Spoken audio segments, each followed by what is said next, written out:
The wait is almost over, and the matric class of 2024 will soon learn their fate. And for some, exciting news for those who have not been accepted in any university or did not apply. You can make use of the Central Application Clearinghouse. It also remains important for those who have matriculated to consider all their tertiary education options.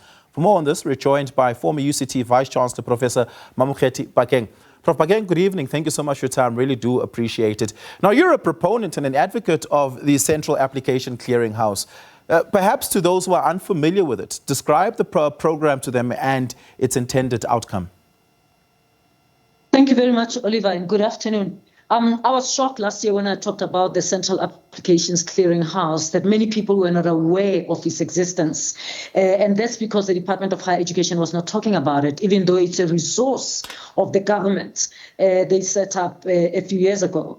And it's an important service that provides an opportunity to learners who have not who either didn't apply because they didn't have application fees, or perhaps they delayed it until it's too late, and now they're here, they've got their results, and they want somewhere to go.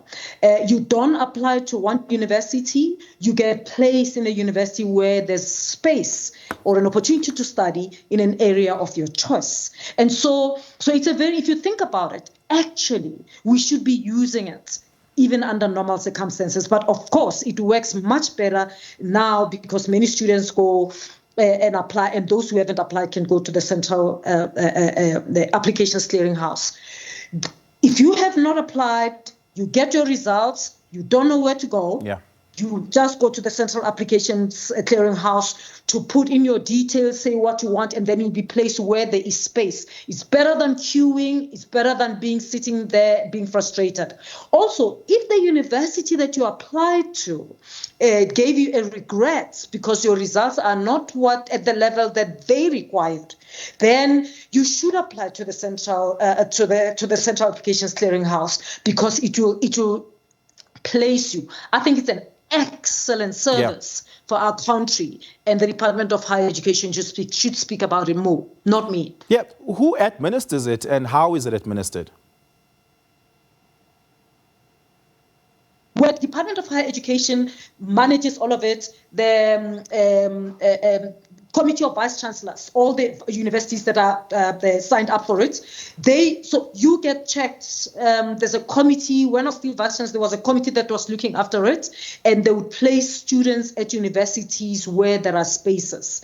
That helps to ensure that universities that are far away or perhaps little less well known can also get to place students rather than some universities getting more overcrowded than others in terms of applications. Yeah, let's talk about the problem of placement and the availability of placements in the country. We have fewer university chairs available than there are matriculants who matriculate every single year, and that, of course, is an incongruence in objectives if we are to say that everybody should get a university or some form of tertiary education. How many university spaces do we know to be available in South Africa for first-year entrants? I haven't done that calculation. You should ask the DHET.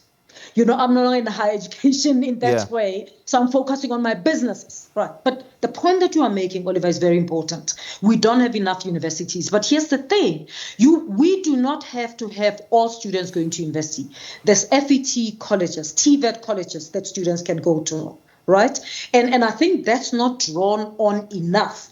And in my podcast, where the clip where I talk about the Central Applications Clearinghouse that trended, I also talk about that. So if people go to Fab Academic and Filter, they'll also get advice on that. Because there's TVET colleges that offer, in my view, excellent education that students do not only have to go to university. They can go to a University of Technology, they can go to a TVET, they can go to colleges, whether it's an agricultural college or any other college where they can get a post-school education and have a better life that at least our democracy has promised and has delivered on in many ways. Yep. Let's perhaps talk about the attractiveness of non-university higher education institutions such as TVET colleges.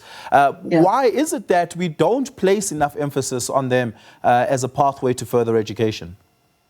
Good question. I think it's precisely because higher education is seen not as getting a higher education. It's a class issue. It's a status issue. And so many families think that if their children do not go to university, they haven't succeeded. They think that there is a failure. The second reason they're a failure. The second reason is that our media, the SABC and many other media houses, do not focus on successes of those learners who left university, maybe with a diploma pass, with a certificate pass, and they've made a success of their lives, either because they went to a TVET college, or they did a bridging program, or they went to some college and now they are doing great. Always, the idea is that if you get 7, 8, 10 A's, you are the only one who's going to succeed. And I can tell you now, Oliver, having 5 children, and some of them never getting university pass entrance at matric, and now they are big, sought after, and doing PhDs.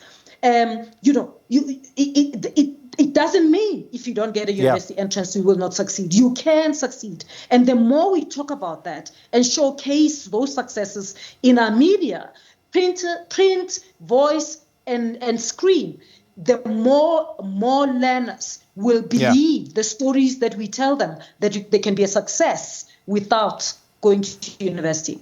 Yeah, Prof. Mamokgethi Phakeng, thank you so much for your time and your insights. Really do appreciate it. That is the former Vice-Chancellor of the University of Cape Town, Prof. Phakeng.